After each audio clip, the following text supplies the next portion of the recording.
this is for you guys. We don't always have that opportunity when the meter isn't spinning, to ask a better question. So I want to keep this open. I want to keep this flowing. I want to keep it about you guys. I'm not here to replace your vet. I'm not here to promote one system versus the other system. I'm here to just tell you about our daily struggles and triumphs. So if you guys use me how you want, I want to carve out some time. Now we're ahead of schedule, and really ahead of schedule when I screwed up my PowerPoint. So we'll be pretty quick. So we can carve out as much time as you want if you want to do a question and answer, if you guys got anything. Last time, I didn't even get through my slides. We have more questions, so blurt it out at any point in time. Anything you'd like. Quick word of caution, I'm a practical, common sense type of practitioner. I understand there's several ways to skin a cat. I'm not here, again, to push anything. But my days are constantly filled with interruptions as a veterinarian with 4 kids and running around. So please, speak up, holler out. If I don't see you, yell, throw something, I don't care. Let's make it interactive. It's better to be droning on with a red pointer than half the people that are colorblind can't even see. So I would encourage you, if you don't know what I'm saying or see it, holler. First of all, I'd like to know the audience. Who in the hell am I speaking with?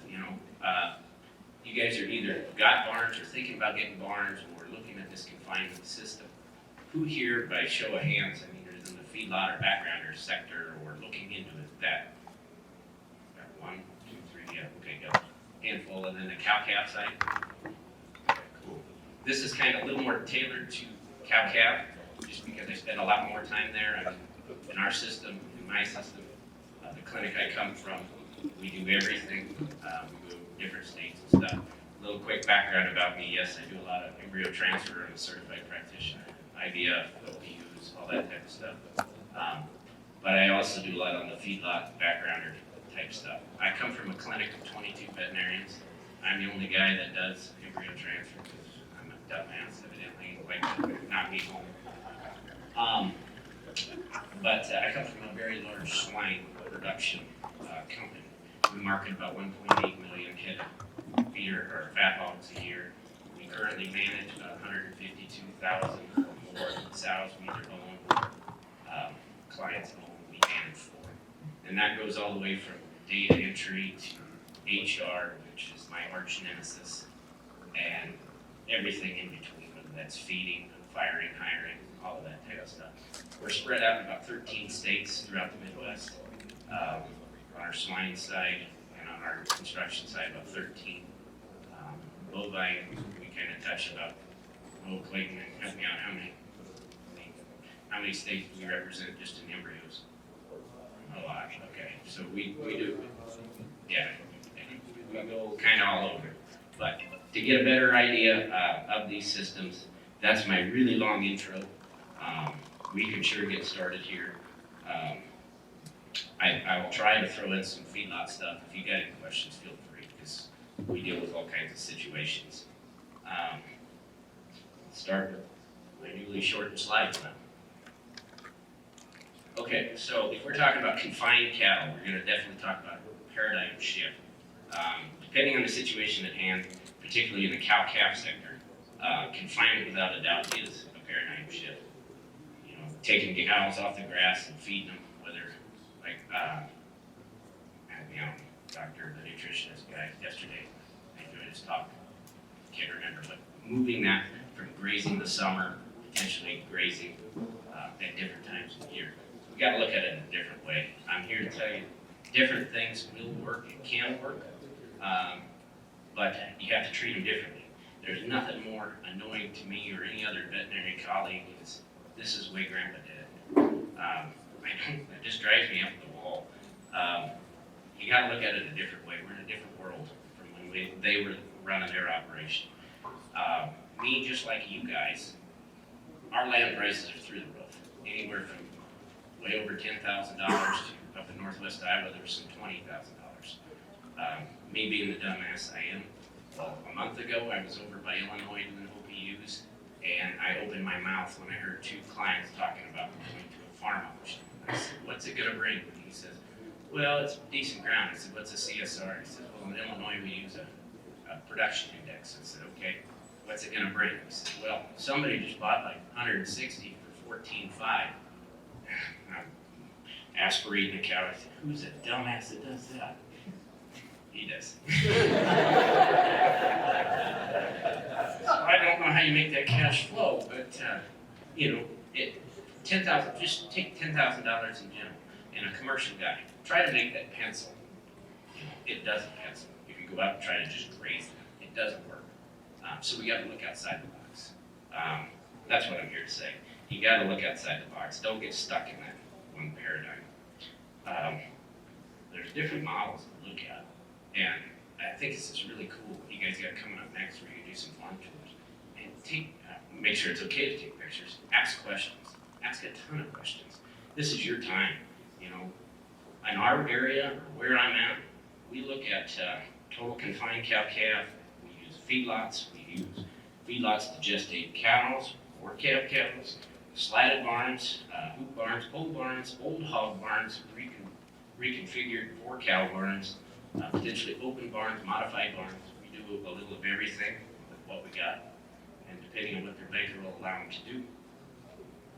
And all of those can work. Yesterday, Dr. Galen, that's it. Dr. Galen talked about a system.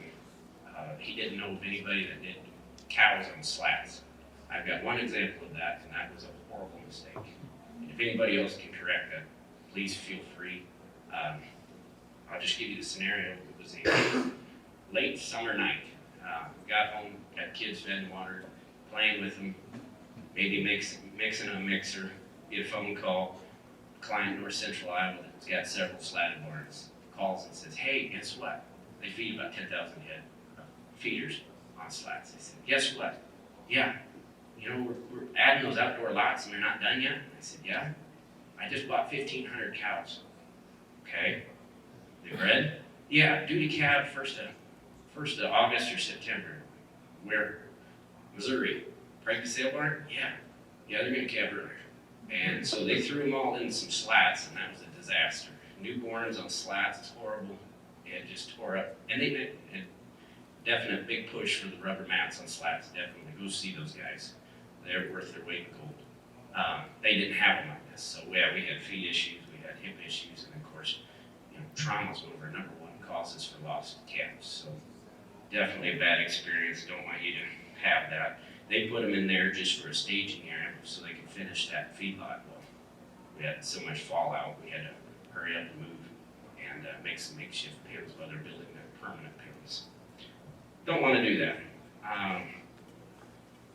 Must focus on prevention versus treatment. That's kind of our goal with our clinic. Again, the swine production and having 21 vets, prevention, 22 vets, 24 by the end of the year. Prevention has to be in the driver's seat. If we don't playing catch up with antibiotics for sloppy management, it's not cost effective and it's not fun. I was up there, or having Vic sitting up on that, I think it was Vic, sitting up there yesterday talking about not losing a calf in 2.5 years or whatever. I want to go give him a hug. My God, that's gotta be fun, no crappy phone calls or anything like that. That's what it's all about. Now, can everybody get there? Probably not, but I'm a realist. That's fun, and that's what I hope to do, and hope to, push our clients to try and improve models. This bullet point kind of goes with that last one. Biosecurity has to be more than a buzzword. I was glad to hear somebody throw that out there yesterday. I can't remember what speaker that was, but it's paramount. We have a lot to learn from the swine industry. Being in the swine industry by just being associated with the clinic and production, my swine experience is just like eating sausage and bacon. But I listen to them when they talk, and there's a lot of good ideas there as far as quarantining, isolation, that type of stuff, common sense stuff that we don't ever think about. This just kind of reiterates that pig model for biosecurity and that type of stuff. Again, I think it's cool, very cool, that we are doing this tour thing this afternoon. Unfortunately, I can't go. I gotta get back. I missed 2 C-sections last night, so everybody's a little pissy with me. So I gotta get back. But I highly encourage you to tour multiple sites, and that was said on the panel last night. Do that. While you're in the planning stages, go out and visit as many places as you can. Make contacts, network. Find the people that have been in it. Find the people that just got in. Everybody's gonna have a different experience. Everybody's gonna have their own idea of how to do what. But make those connections.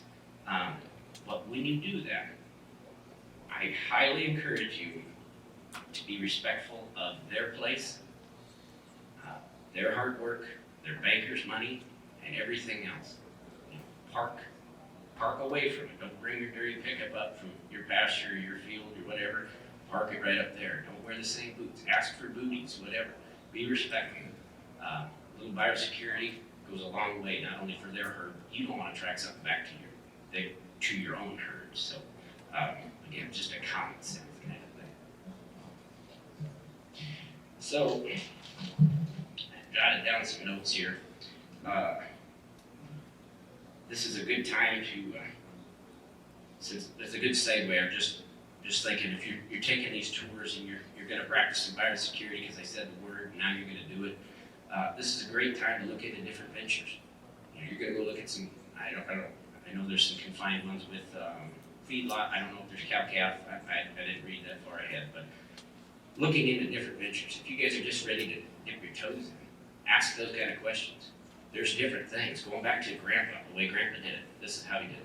Well, hell, maybe there's an opportunity for you to develop bulls or develop heifers or run a recip herd like I've got other herds doing that, where you're value added.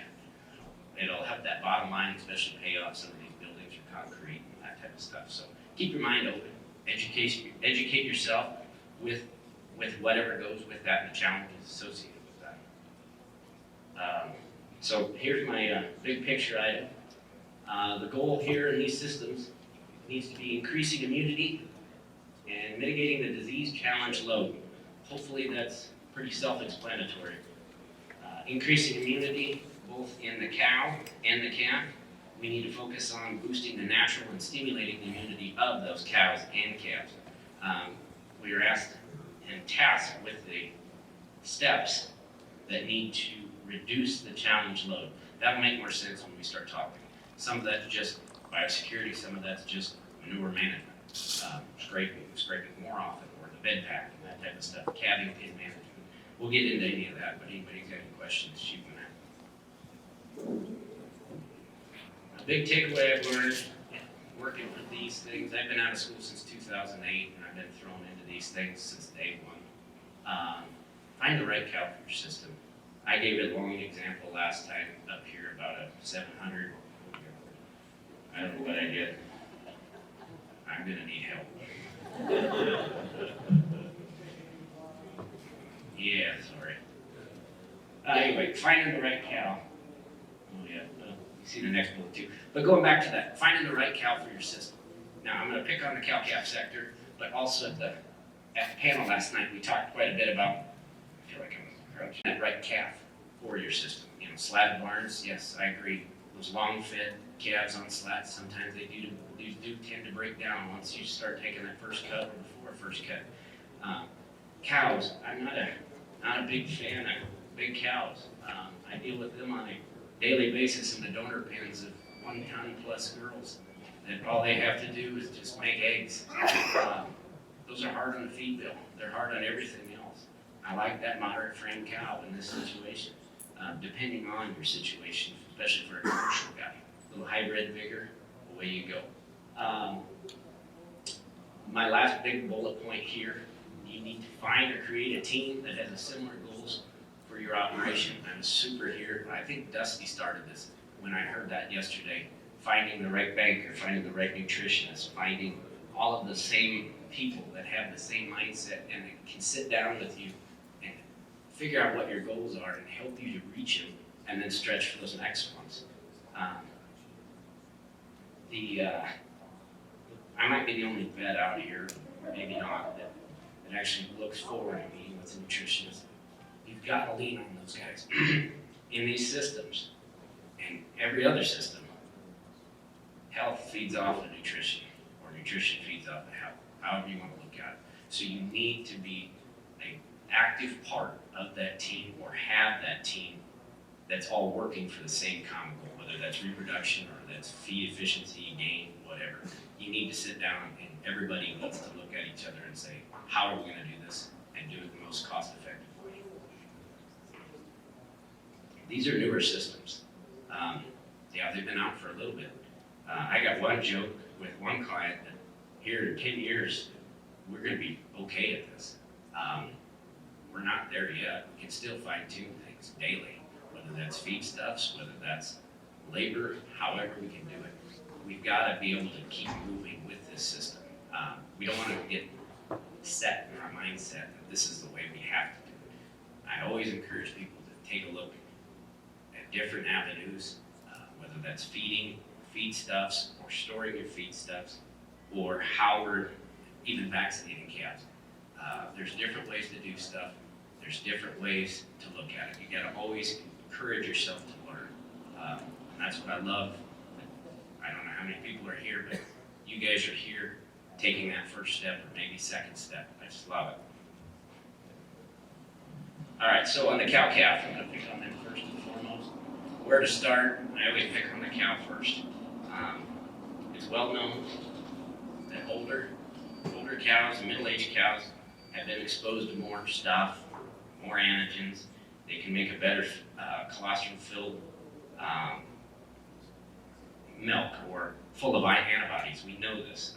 Think of that old Balax, that old cow. She's seen it all, versus this new virgin heifer that she really hasn't seen much. We try to vaccinate them. That's why we do a double dose on those scour things, just to try to boost her immunity. But that old Balax, she's been around. She's seen it. She's got immunity to it. Now, as long as she milks and still calves, that's a good quality cow. Younger heifers, as you well know, and what I just said, they haven't been around the block. They produce a less dense, antibody-rich colostrum. Take that one step further, back to the nutrition. I'll keep coming back to it because they've got to involve these guys. Take that one step further. If you got heifers or cows that are in a poor body condition score, they make less milk, and their colostrum quality suffers. I focus on colostrum because that's day one, and that's going to last. There's so many studies that show that adequate colostrum on day one, or day two, however you want to look at that, in that first time frame, follows them their whole life. Here again, okay? I'm reaching out again, nutritionists and having nutritionists on your team, just to reiterate the fact that in these systems it's paramount.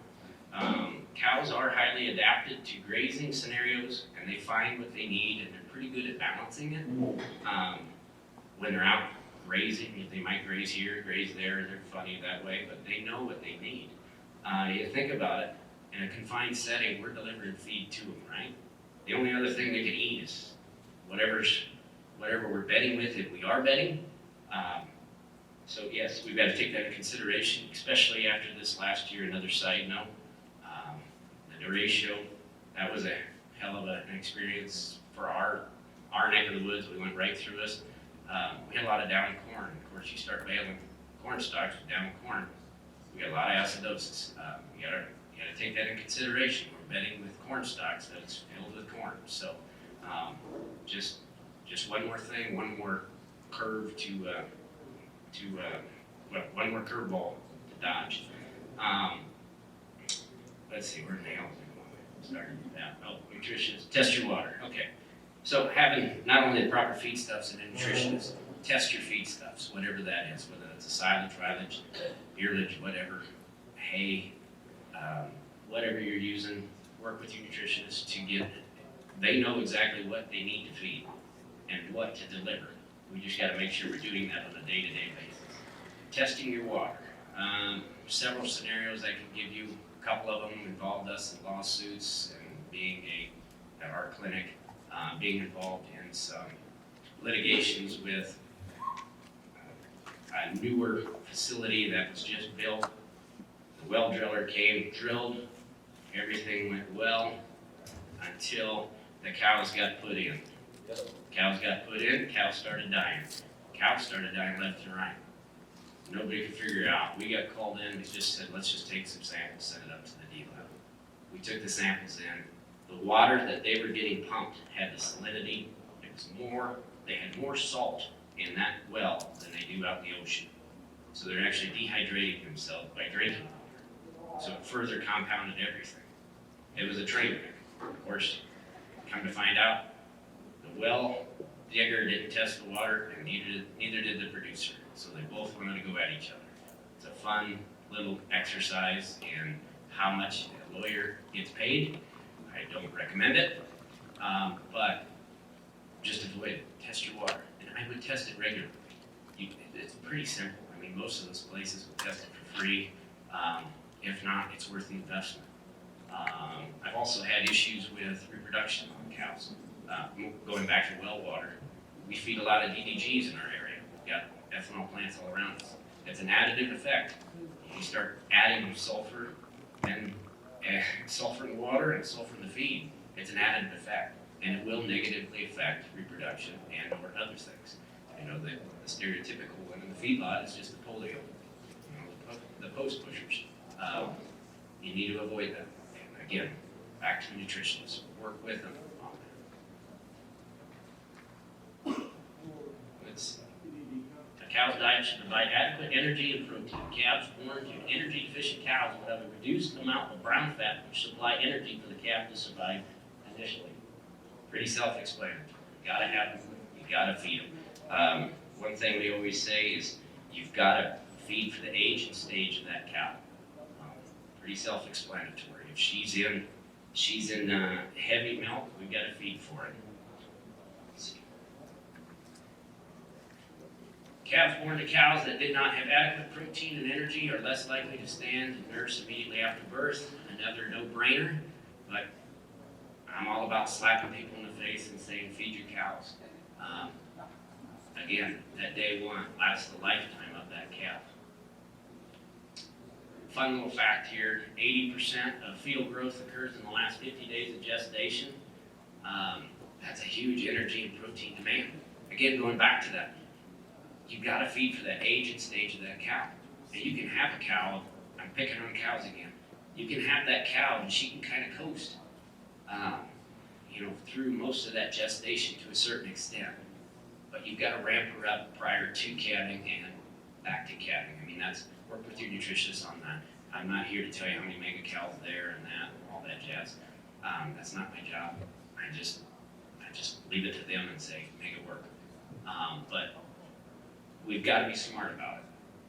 And obviously, depending on your operation, what you guys are going for, if you're doing some fall calving or winter calving, you got to feed them a little harder. So all of these are considerations to take. So work with your nutritionist on that.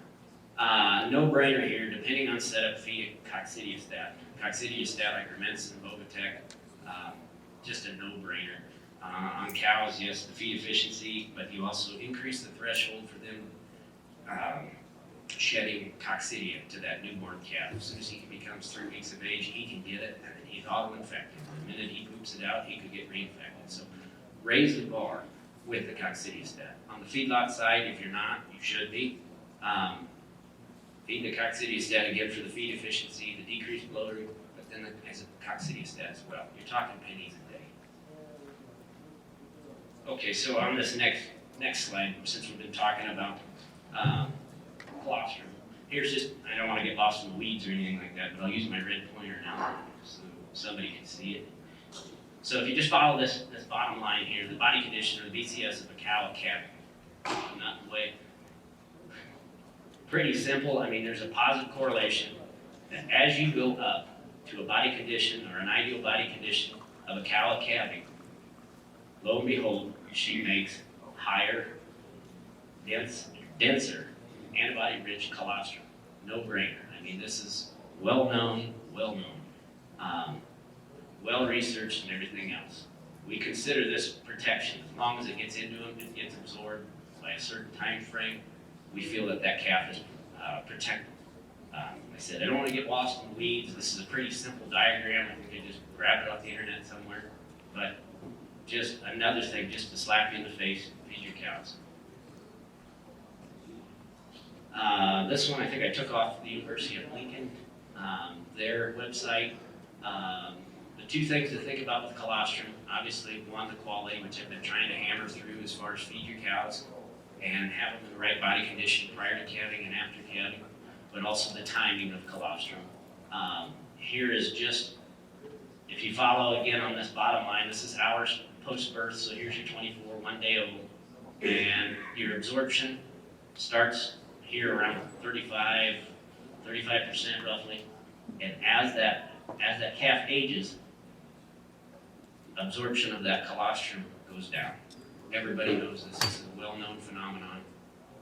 All I'm basically putting it up here again is just to slap you in the face and say, those cows that either have a dystocia or those calves that are born weak due to multiple reasons, whether that's underfed cows or whatever, if they're gonna get up slower, which moves them over here, and they're gonna absorb less, which further complicates problems down the road.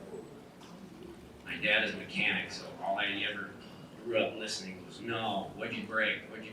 I don't wanna fix it. I'm getting into that mindset anymore where just, here, do it right up front, and then you don't have to fix it in the end. With some sloppy management, with some antibiotics that, hey doc, this isn't working, the Baytril, or whatever it is, it's not working. Oh shit, it's not gonna work. Let's be honest. All right, so why focus on colostrum? So, colostrum, as far as the antibodies, they're short-lived. You get about a week to 2 months out of that. Right now, we're seeing a lot of calves in that 60-day time frame. They're kind of falling out of bed. We've seen with the weather patterns we've had, 70 degrees one day, down to 36, rainy, cold, snow. It's really challenging. They're using up those antibodies that mom had passed through. And again, that's a passive transfer back to the antibody that's just coming from the udder straight into the gut. It's a passive one. The makers designed these cows to be good mamas and provide very little amount of protection that crosses the placenta. So making it ever important that calf gets that first colostrum and a timely colostrum. As with every other mammal, protection is short-lived, like I said, 7 to 60 days. It gives enough protection, if you think about it, it gives them enough protection that they can start building and mounting their own immune system. That takes time to mature with attack cells and memory cells before they're ready to go to work and actually, kick some of these pathogens butt. I do believe in these systems that vaccinating a cow is justified and good practice. Not all scour vaccines are created equal. I usually tell everybody follow the label. I know there's a couple that have got some neat studies out now with the scour boss as far as duration out. It's kind of cool. But again, I will get to a point here where I'll just remind people if we concentrate our animals, we can concentrate our problems. So vaccinating and boosting immunity, like I said in one of those earlier slides, will help overcome some of these issues later on. Lastly, I just want to drive home the point that calf is born basically naive. Getting a calf off to a good start with timely and good quality colostrum it's just common sense, but a common phrase thrown around our clinic is once you get that calf's gut established and normal, the hard work is already done. So I'm going to dive in a little bit to scours. This can and will kind of branch over to the feedlot side. Talking about a healthy gut, getting that calf's gut established. A newborn calf is roughly about 70% of water at birth. Humans are the same way, and as we get older and ossify our bones and everything else, we lose some of that water. But a newborn calf, newborn infant, all of that, dehydration plays a huge portion in regulating sickness from here to here. So I just want to throw out that fact that a scouring calf, when it loses its fluid via dehydration and becomes rapidly dehydrated, you lose essential electrolytes like sodium, potassium, and and obviously you get a buildup of lactic acid or an acid buildup. What happens is, as you get further and further dehydrated, you got an osmotic gradient. You think of it that way. You've got that intestine that's just chucking out fluids, electrolytes, and everything else. So that calf is pulling fluids out of its interstitial spaces or out of its tissues and dumping it in, and it's losing it, and it's just building up more and more acid. That's where you get those dumpy calves. That's where you get those calves that don't want to respond, don't want to get up, and get chilled. Hydration, I hit this point. Hydration is paramount for combating the additive effects of scours. Whether that's drenching, sub-Qs, or IV, they are paramount for that. I did, just because of where we're at, coronavirus, I did throw a coronavirus, this is the enteric type for calves, kind of a giggle, but I did throw that in. Here's just some microscopic pictures of a normal gut. If you just do a cross-section of that intestine, and then you look at it over here, where the virus goes into the crypts, and it basically jumps them out. Or just imagine taking like a blowtorch to a bunch of hair or fingers or that villi, if you can imagine that, and it just, you just initially wipe it all out. You can't digest it, you can't absorb, so then you just continue to lose water and fluid. Calf scours, everybody knows this, they're caused by a combination of bacteria, protozoa, viruses, and all of those, or a combination of any and all of those. I'm not going to get down into the weeds. We all know the players, the E. coli, the Clostridiums, the Rhodocorona, Salmonellas, the cryptos, and all of that. I don't want to get into too much of that, but I think most important that we keep them out. If we can focus on good, healthy colostrum and good management practices up front, this will kind of take a backseat. So, in the case of scours, which I've had many phone calls over these, I just go to it right away to get your vet involved early on. I had one client call me, North Central Iowa. They were in a confinement system, and he called me and he told me that he had 40% mortality on newborn calves out of heifers. I don't remember the herd size, if it was 100 or what. So he had lost 40 calves already. I don't know how you make your banker happy after that, but when you lose 40% of your calf crop, and I'm sure those 60%, those tail enders or whatever else was left, aren't really going to meet their genetic potential. That's just a losing situation. He called me after the fact. I was more of a shoulder to cry. Didn't know what else to say. You need to know what you're fighting, period. I named off a handful of nasty words and bugs with the salmonellas and all of that stuff. You need some diagnostics to figure out what bug you're dealing with. Intervention strategies can vary depending on what the cause is. Some may be able to be handled with a vaccine, some with antibiotics, others with how we flow through the system. Get back to the pig model in the nursery or the all-in, all-out.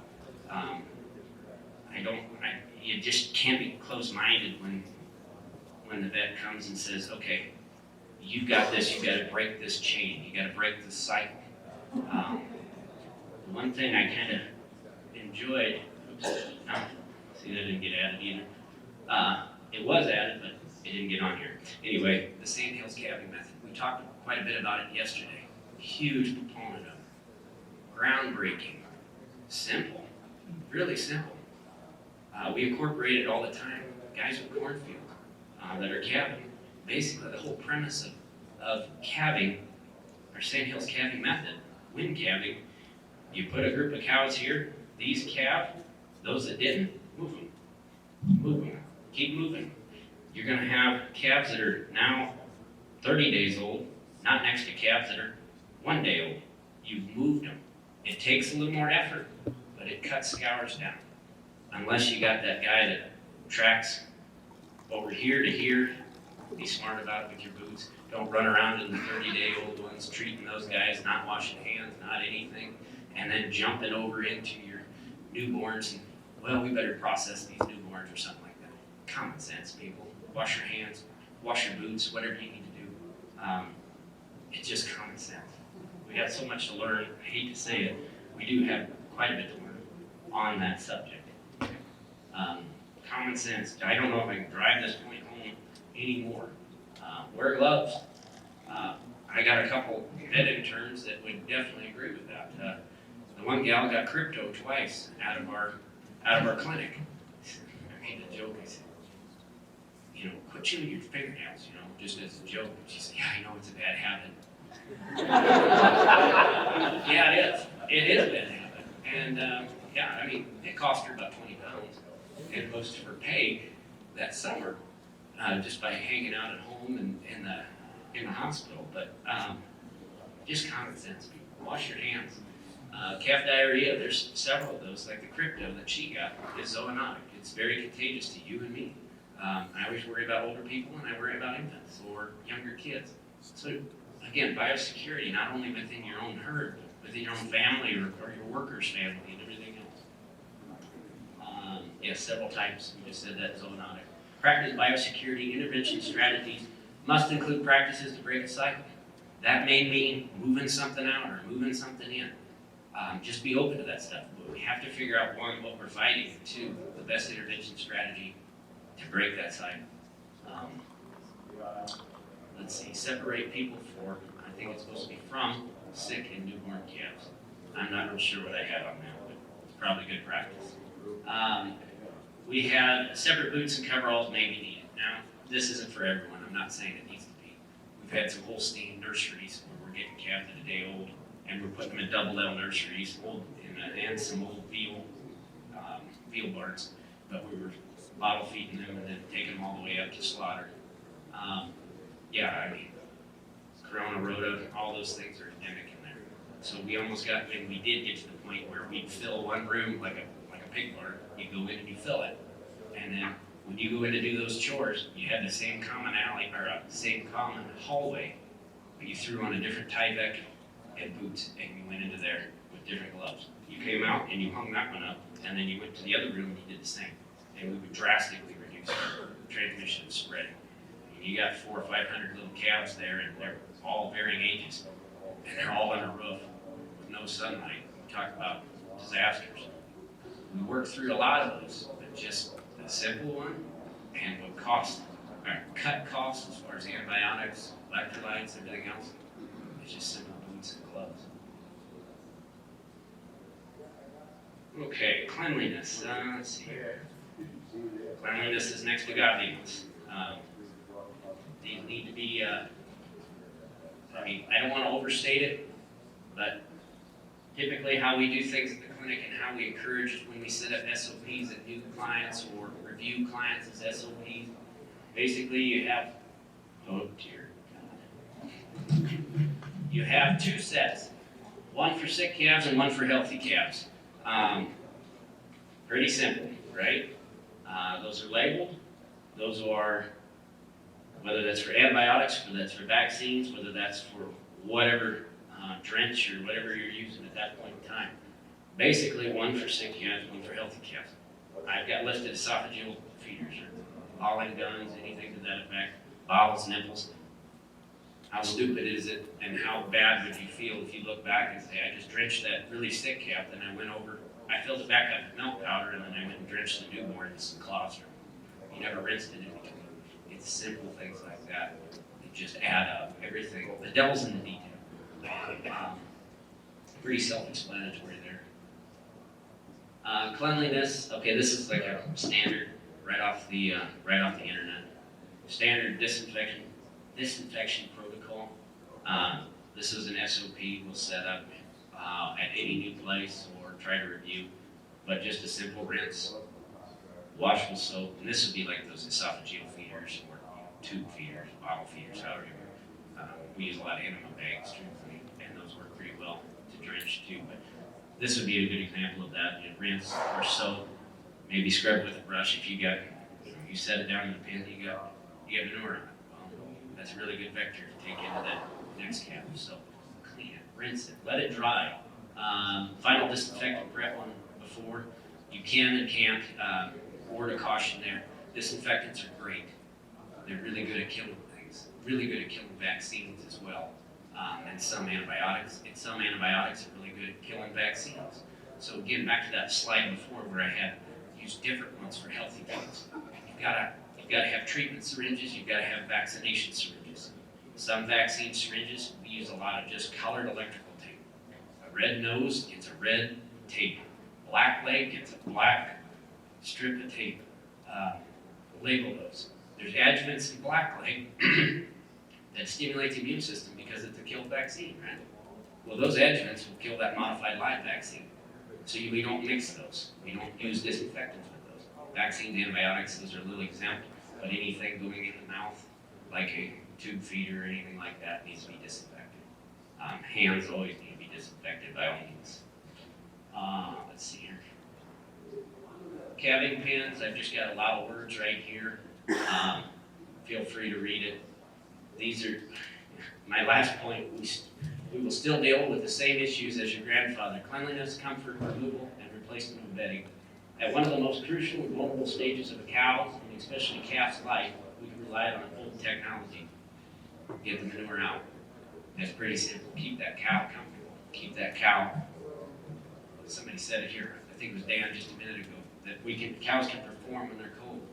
They absolutely can. I've been in a lot of situations where we further compound problems. I've been to 2 different barn systems in February when it was frigid. It was cold here. So what do? We get these calves, we get them good colostrum. We get them fed, we get them dried off, they mother up. Everything's going well, right? We think so. But then we've got a couple owners that will, for lack of a better word, take a tarp and put it over there so the calves can congregate and stay warm in a corner. Well, the whole premise of what we talked about is ventilation, right? Ventilation needs to come up. We talked a little bit about it yesterday. We start throwing calves in a small amount and then we restrict it to this tall. All we've done is complicate pneumonia in those calves. In 2 different places, we ended up asking them to remove those so that it doesn't further complicate any problems. My newer slides that didn't make the cut, I apologize. I had a couple different things. One I'll jump to later, but I also had a monoslope building that I was called to. It's in the dark, but it's about 8 o'clock at night. And for those that are thinking about building, this was a monoslope, but they tried to use existing concrete, which they had a gravel road that ran north and south, so they built the monoslope east and west. Well, the road is built up, and it's built really close to the road, and their place is the only thing there, so they kind of hugged that road, and they used existing concrete that sloped pretty good, and then it kind of leveled out and kind of had a gentle slope. Well, that's fine. But he called me, and he said, I've had the other vets over, and we've mass treated these group of 700-pounders twice. We've re-vacuumed twice. They're still coughing. They're still having issues. Can you just come look at them? Sure. I got done. I ran up there that night. I spent 5 minutes in the pen, and they said, this is simple. He was out baling hay. I said, you need to come here. So he came. One of the other vets came. I said, smell it in here. The wood chips are nice. Of course, we got a lot of show cattle. I deal with a lot of show cattle. Of course, their coolers are usually fed with that. You think about the dairy industry, they really moved to a stand-based. I don't do a lot of dairy, but just for environmental contamination, that comes with a whole other set of issues. But truthfully, a good old corn stock bale works just as good as anything for me. Go ahead. So on ours, corn stock is that's what we use, and that's what we have to use because that's what we have. But we would get, we always raise our curtain. I mean, our curtains are mainly open all the time anyway. But we get a lot of ducks. And I don't know what, is there anything, I don't know, we've tried different ways of processing. All right, baling, we don't raise too deep, Yep. on and on. But dust is, how much damage are we doing with dust? I don't know what we can do to change it. Yeah, dust it's a number one concern with corn stock. It's a good point. You said it right there, the mitigation issues, whether they're depending on who's baling it for you, or if you're doing it yourself, whether you're going through and cutting, how you're raking, you just try not to bring up those root balls. You're trying not to incorporate that much dirt. Intervention strategies we've used is feeding before you're bedding, so you're blowing it up and over. Usually those calves will follow those cows, typically. I'm not gonna go say you need to hydrate your bales before you blow them out, because obviously that's a waste of time and then a waste of bedding at that point in time. I don't know if there's a real good answer there. What we've done, we've had different guys try, instead of processing that bale and blowing it in, obviously just setting that bale in there, let feed your calves and stuff, they just tear it up and then,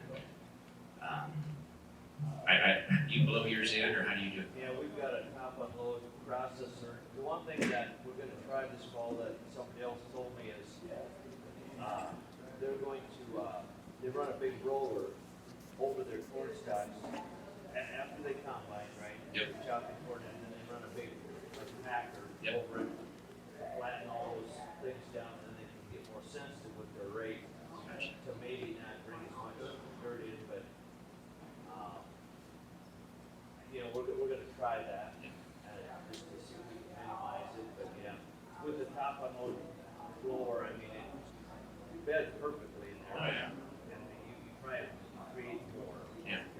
Yeah, and you further complicate any, it's back to the obvious.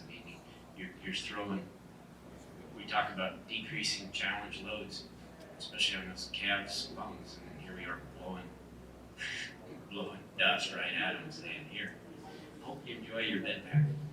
It's a double-edged sword. We need it, but depending on how to get it the most effectively and cheaply, I think we need to work on it, truthfully. Play around with stuff. Again, going back to one of my first main points. Find a network of people. Find somebody that's figuring that out. Find a good baler guy that isn't collecting all that crap. I don't know the answer to that, but it's definitely a concern.